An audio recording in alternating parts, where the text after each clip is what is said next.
nice, very inspiring man. I liked he told us many stories, many jokes.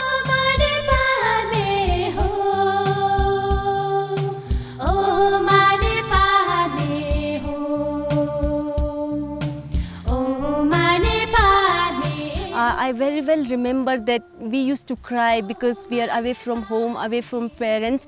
But Guruji come and see us at the hostel, and he keep us on his lap. He carry us on his back, and he say, "Don't worry, everything will be all right. You are so I'll provide you everything, good education, and provide you with good clothes and good books and good nice pencil." And we used to feel, no, I don't want to study. I want to go back home. I want my parents' love. And as days passes by, he keeps coming to our hostel, and he gives us so much of love, so much of care, and so much of blessing.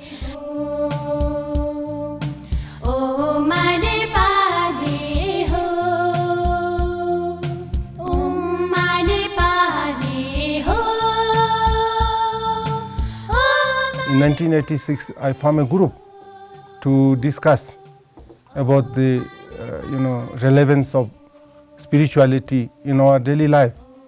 It was very good for certain group of people, and they could come and sit and enroll in intellectual discussions. But then I realized this kind of philosophical discussion has no meaning, has no value for the poor children in remote villages. Their priority is to have a school where they can go to the school and acquire some education, some knowledge. And the sick people, all human beings who are born, who have this body, they suffer from physical ailments.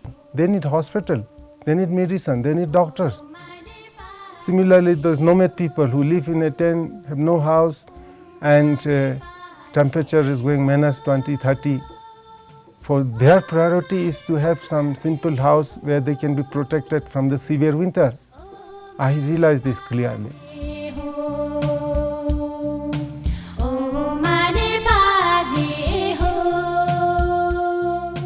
We personally feel this is very unfair and unjust to have any kind of discrimination between the boys and girls or male or females, and that's why we wanted to give the equal opportunity to the girls. So we have established the girl hostel first, and we have established the nunnery first, and we have the women literacy projects. And any kind of discrimination is, I believe, is very unfair, and they must have an equal opportunity.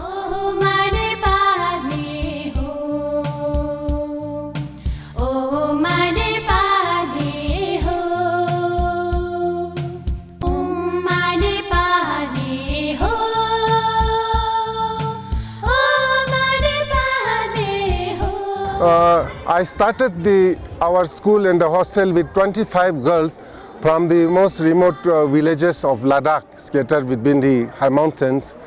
And now we, of course, have established a boys' hostel also. We are helping the boys also. But I think the majority continue to be girls. And I'm very happy to tell now many of the girls, senior students, after completing their studies, they have come back to the organization to pay their gratitude by working here. Now some of the girls who have studied here are working here as principal, teachers, as administrators and managers in different projects in this campus. I'm feeling very fortunate that I've got this opportunity to first of all be under his guidance and then come back here and provide my service. I'm feeling really fortunate. Our main motive was to come back and do something for the society.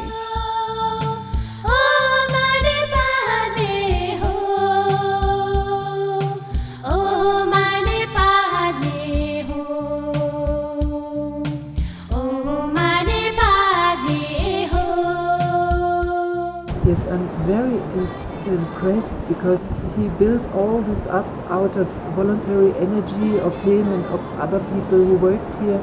It is not a project by the government, so there is a lot of good spirit.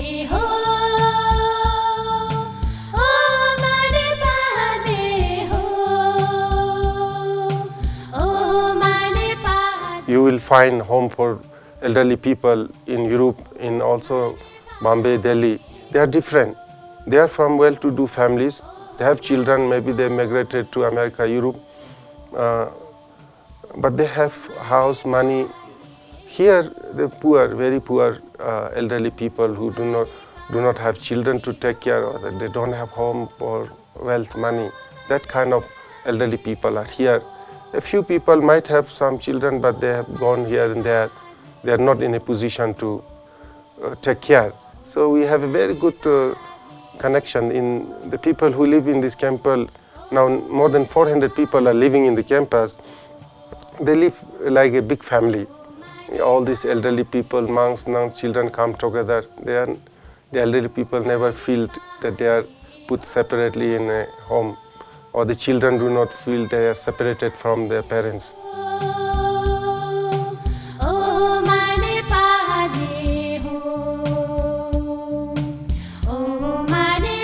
I think it's very helpful for the people here, yes, and it's a great work with a great heart, I think.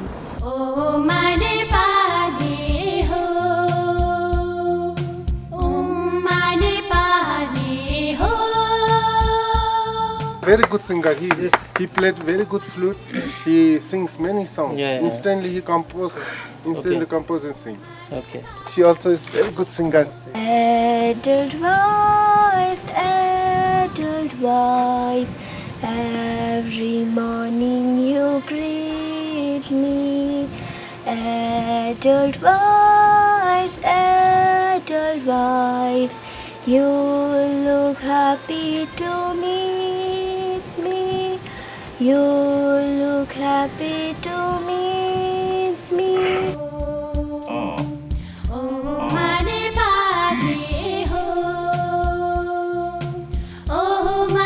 I visited some schools for visually impaired children. Blind people also, alone, they can walk on the street, they can catch a bus, taxi and travel. So I can't believe that. So it was something very special, thought-provoking for me. Then I remember in Ladakh also there are some blind children. Why should I not try to help them? Then I started praying, and if there are any blind children in this region, I wanted to build a hostel, and I wanted to explore how we can help the children to get the education, and how we can help them to stand on their leg, how we can restore their dignity. You know, they need not be always depend on others, need not be always under the mercy of other people. And now they are happy and doing well in certain things. In fact, they do better than others because of their concentration.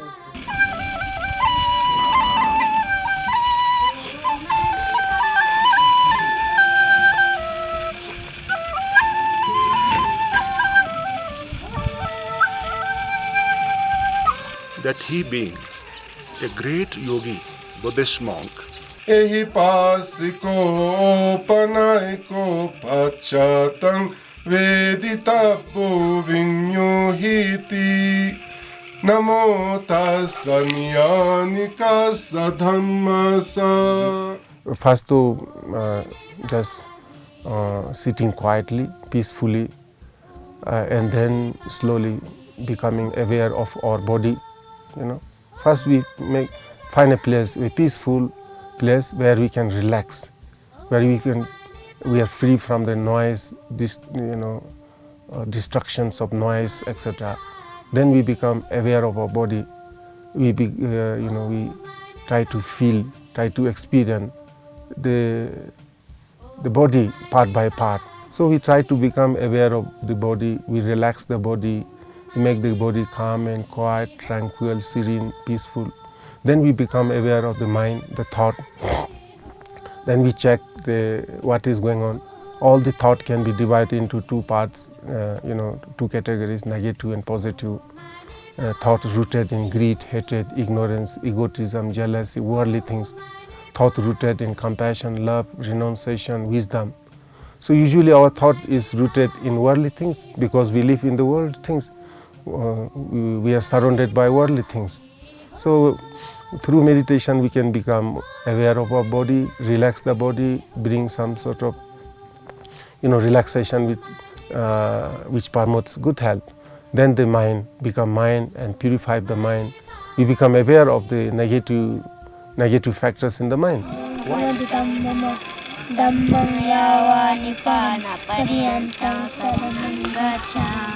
Wow, what a generous, compassionate, understanding, and joyful person.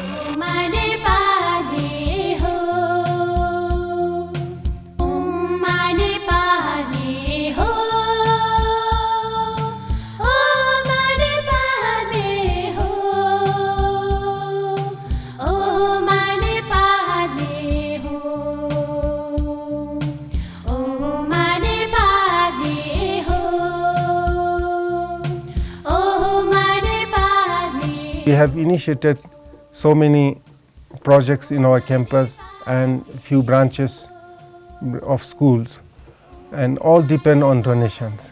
And currently I think we are supporting about 700 students from the nursery level up to college, university level.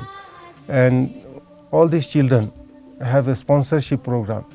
All these children have to be supported by our organization. We don't have money. In Ladakh we cannot raise money. In our campus we have a huge land full of desert. I can't take out money from there. So I have to request the people support. So how they can support? They can't support so many students. So we ask each person to sponsor or adopt a child.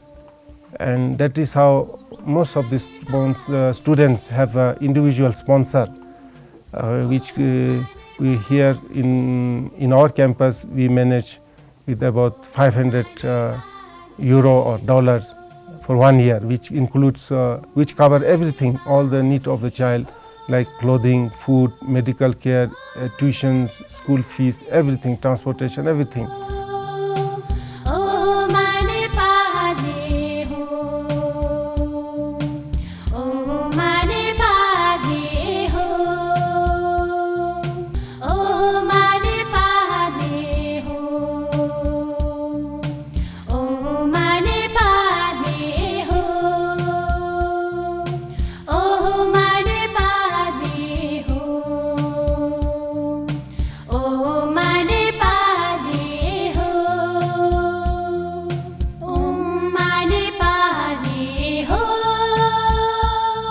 He is so wise and has the most lovely energy and actually the most incredible smile. Like we could make anyone smile no matter what mood they were in.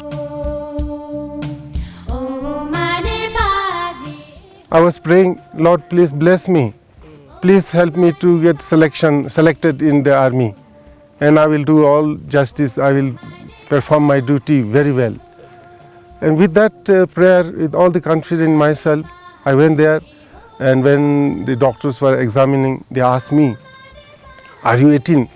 I have to be 18. They can't take below 18. I must be 18-year-old. So the doctor suspected that I am not 18-year-old. I told him, look, 18 or no 18, I can do my job. Please, I'm no less than anybody else. I am strong enough. So the doctor laughed and said, okay, I was selected. Later on, I was surprised to know that many others who were taller, stronger than me were rejected. I was selected somehow. And I was the youngest in my platoon. The size of the gun was taller than me. And I was doing very well in army. For me, it was a play. The training in army was like a play, like a game sport. To become a monk from a soldier is not an easy thing. It is very tough. And Guruji did it. So it's very remarkable. I have all the great regards and respect for him.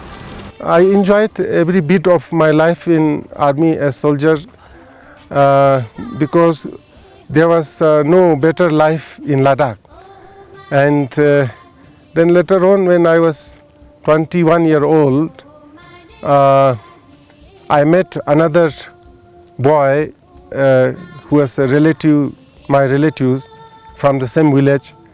He was living in a monastery in South India, and he came to see me, and we had a very nice leisure time. We began to share each other's life, daily life routine, life experience. I as a soldier in army, he as a monk in a monastery.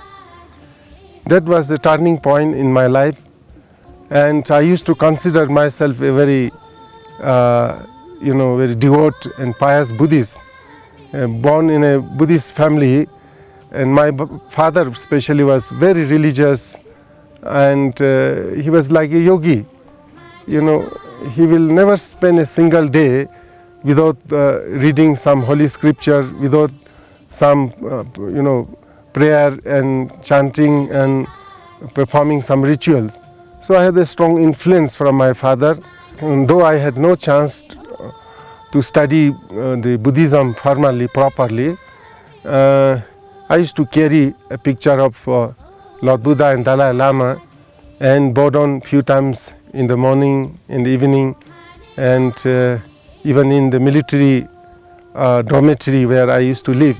I used to create an altar in front of my bed and bow down few times every morning, evening, and if I get some flower incense, I offer. And my fellow soldier used to make fun with me. What are you doing all this, creating altars and putting Buddha's pictures in, doing pujas? You are a soldier, not a monk. This is a military dormitory, not a temple. Coming from an army background, it must have been difficult to transform to a monk. Most of the time I enjoyed very much. For me this was like a game sport. I didn't realize what is the purpose, objective of learning all these things. I simply followed, but it was only when I heard briefly the life history and the basic teachings of Buddha, then I began to think, and I compare myself, my life with a Buddhist life. So I was not satisfied. It was quite contradictory. As a Buddhist, we are supposed to pray, meditate, and start the day early morning, and practice compassion, loving kindness, try to render service, spread love, compassion. But here in army, really convince us, Pakistan, your enemy, China is your enemy, you have to fight and kill them. And they very successfully install this conviction in our mind and heart. Then we don't think much. We believe them and we live in that. Any Chinese, any Pakistanis there used to be. But later on, after becoming monk, I changed my attitude. I think this can't be. Whether it is Pakistani, Chinese, or American, Europe, Asian, Buddhist, Muslim, we're all human beings. So who are we to divide this planet, this human society, in the name of different nationalities, different religion, and fight and kill each other? Human life is so beautiful, so precious.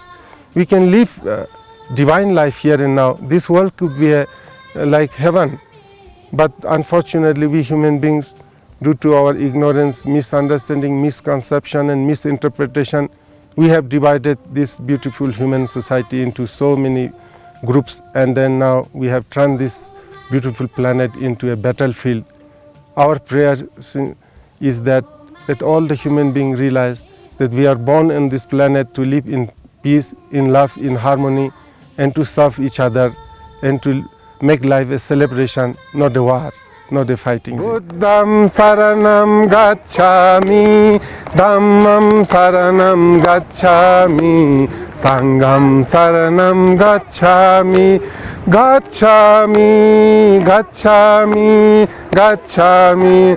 Buddham saranam gacchami, Buddham saranam gacchami, dhammam saranam gacchami, sangham saranam gacchami, gacchami, gacchami, gacchami. Buddham saranam gacchami, gacchami.